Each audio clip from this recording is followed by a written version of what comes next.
account management aging analysis report. So payables and receivables ரெண்டுத்துக்குமே வந்து இந்த ஏஜிங் அனாலிசிஸ் ரிப்போர்ட் அவைலபிளாக இருக்குது.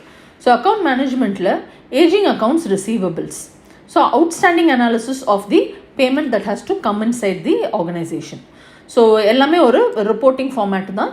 ஸோ பிரான்ச் ஐடியை சூஸ் பண்ணிவிட்டு ஆஸ் ஆன் டேட் எந்த டேட் வரைக்கும் நம்ம பார்க்க போகிறோன்றதை சூஸ் பண்ணிடலாம். So parent name always will be trade receivables. So trade receivables is nothing but the payment நம்மளுக்கு உள்ளே வர வேண்டிய பேமெண்ட், அதுதான் வந்து trade receivables. So trade ரிசீவபிள்ஸை choose பண்ணிக்கிறோம். ஸோ சூஸ் பண்ணிவிட்டு ஸ்லாப்ஸ் எல்லாமே ஓப்பன் ஹேண்டட், நம்மளே வந்து எத்தனை நாள் பெண்டிங்கில் இருக்கோ அதை நம்ம ஜஸ்டிஃபை பண்ணிக்கலாம். இப்போ 100-200 டேஸ்லாம் கூட கொடுக்கலாம். ஸோ இதில் வந்து எவ்வளோ டேஸ் நம்ம கொடுக்குறோம், ஸோ இவ்வளோ டேஸ் வந்து இது அவுட்ஸ்டாண்டிங்காக இருக்குது அப்படிங்கிறது தான்.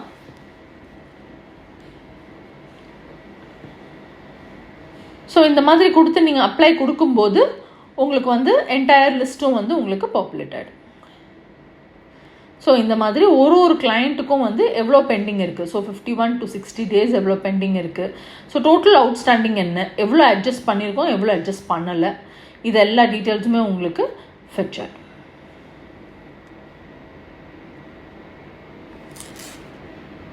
ஸோ இந்த மாதிரி நீங்கள் ரிப்போர்ட் ஜென்ரேட் பண்ணிக்கலாம். அண்ட் நெக்ஸ்ட் வந்து ageing bills receivables and bills payables. So இது வந்து பார்த்திங்கன்னா ரிப்போர்ட் ஜென்ரேட் பண்ணுறது தான். ஸோ ஒரு இண்டிவிஜுவல் கிளைண்ட்டுக்கு மட்டும் எவ்வளோ பெண்டிங் இருக்குது, இப்போ நம்ம பார்த்தது ஓவராலாக பார்த்தோம், பட் இது வந்து இண்டிவிஜுவல் கிளைண்ட் வைஸ் மட்டும் பார்க்குறோம். ஸோ ட்ரேட் ரிசீவபிள்ஸை சூஸ் பண்ணிவிட்டு நீங்கள் அந்த ஒரு பர்டிகுலர் அக்கௌண்ட் பர்சனை மட்டும் நீங்கள் சூஸ் பண்ணியிருக்கீங்க. இப்போ நான் சூஸ் பண்ணியிருக்கிற கிளைண்ட் இவர் தான். இங்கே எல்லா கிளைண்ட்ஸுமே லிஸ்ட் ஆவாங்க.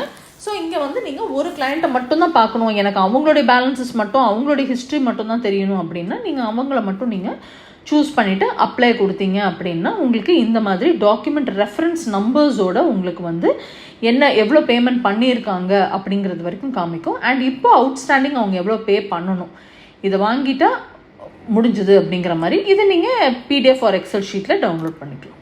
ஓகே.